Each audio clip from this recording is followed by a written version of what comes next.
Winston with Digital LA. We are here at the media preview day for Dreamscape, opening up near the Italy at the Westfield Century City, here with Walter Parkes, who is co-founder of Dreamscape. So, Walter, thanks for hanging out with us today, and congratulations on your opening. You got it. Awesome. So let's ask a couple of questions. First is, why Dreamscape here at the Westfield Century City?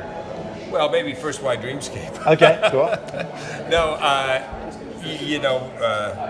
I had not a lot of experience and not all that much interest in VR, because as you know, most home VR, and up until last year, it really is 360 video, where you're watching something, but you're not part of the scene.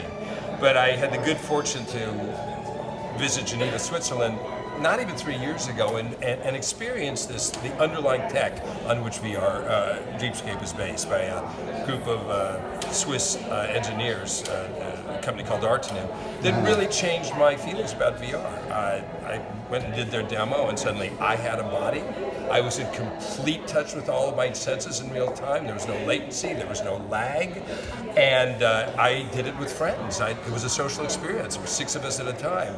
And I do remember taking my headset off and for the first time saying, this isn't necessarily just the stuff of gamers. This could be a mainstream entertainment form.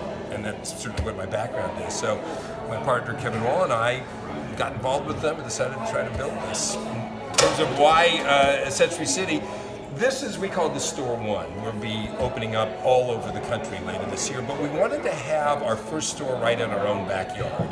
Why? Because it's sort of a laboratory for us to build the business and build the experience. But also we then can make choices that we can then scale other places. And let's face it, there's so much talent here in Los Angeles, we wanted to be able to put our best foot forward right here.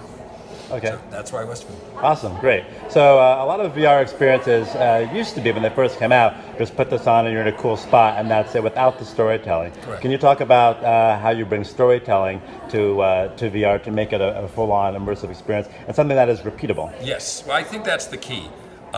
Strangely enough, I sort of came to this through immersive theater, which is a fabulous art form, and what Punch Drunk has done and things like that, but it's not really a scalable business. I sort of like to think of Dreamscape as happening in the intersection of theme park rides and movies. And in fact, my partner Bruce Vaughn, our CEO, was the chief creative officer at Disney Imagineering for the 8 years before he joined us. And Bruce talks about the difference between an old-fashioned ride and a theme park ride. Well, it's a theme. Disney rides were tied into the expanded worlds of the Disney movies. So it was a much richer experience than just the visceral experience of the ride. Well, that's sort of a starting off point for us, to take what he brought with that, and then I've luckily had a lot of experience with sort of big franchise Hollywood movies, and the challenge was to merge the technology and visceral feelings and excitement of a ride with the emotional impact of a real movie with this new technology. Our customers will have to tell us whether or not we're successful. But I will say that it's been interesting. At the end of the day, the story problems you face looking at a 100-minute movie are not that dissimilar to those of a 10-minute VR experience. The biggest difference is, and this thing we're learning over and over again, is that the main character in a Dreamscape experience, the hero, is the audience. You have the agency to be the central character in the story. Great. I noticed I just did 2 of the VRs. Yeah. You have Alien Zoo and Lost Pearl, and I like the fact that they are social. Yes. And they're tactile. Yes. Can you talk about how those 2 elements are key, and how the storytelling augments that? Well, social is top of the list. I remember the first time the VR, and in fact, was beginning of the business. I remember we went and got the Sony VR headset, and it's fantastic. But I found myself sort of, okay, I've done that. And I have a son who's a writer and works in games and is of this generation, and he said, what you have to understand is that for a gamer, the game that you're playing with your friend on the screen, that is immersive. You're immersed in this total reality, whereas if you're just alone in a VR environment, it's not very interesting. Right. So the fact that this was it's a social experience, look, we're social animals, we like to experience our entertainment socially. We like to go with our family. We like to go with our friends, and we find that people come out of these experiences and they want to hang around to talk about it. Right. Because that's the other thing you talked about, which is repeatability. No matter what, because you're in a 360 world and things aren't programmed through things like cutting, there's a certain way that every time you do this, it will be slightly different because you're going to be attending to different things. And you'll be looking at different things and feeling slightly different about it. So that I think the repeatability comes from creating such a rich experience that there's almost too much there to enjoy the first time.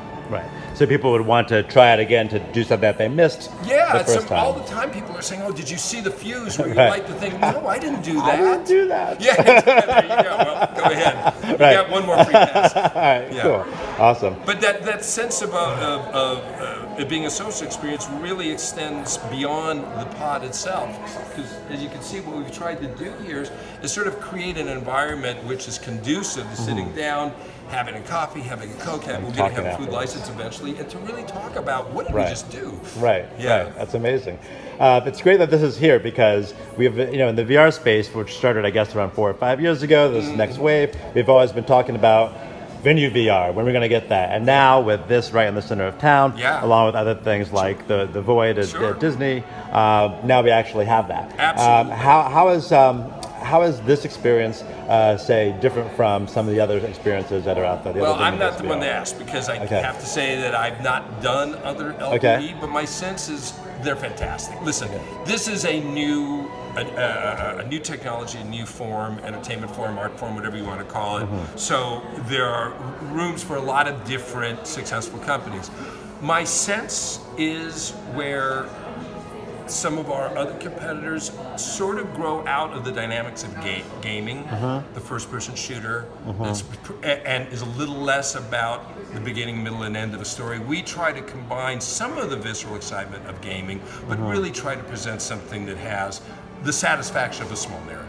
Right. And I think if there's one difference between us and our competitors, it's probably that. And the other thing is, I do believe, and I take no credit for it, Bruce and his team, many of which come from Disney, the haptic experience. In other words, it's not just what you're seeing or experiencing through your headset, but wind and sight and vibration and all sorts of things that truly expand the experience to something that, well, you'll see tonight maybe, you tell me, we'll talk another time. People tend to remember this in a very different way. There's a way you remember a film you saw, and you can call the plot. There's a different way you remember a place you visited.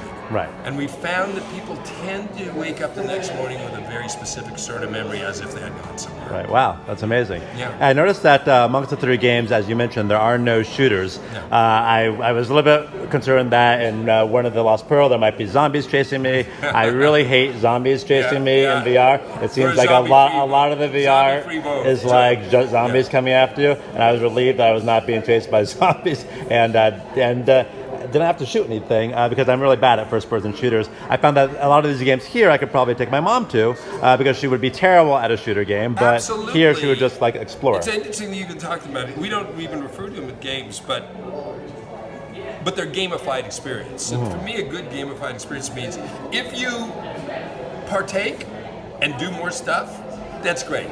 But if you don't, it's equally as much fun. Right. And it's very much designed in that way. And I'm glad that you admit that you're a bad first-person shooter gamer, because so am I. Right. I've got nothing against them, we're just not good at them. Right. Any final comments or words? Or No, just look, I feel very, very fortunate to, look, I've had a very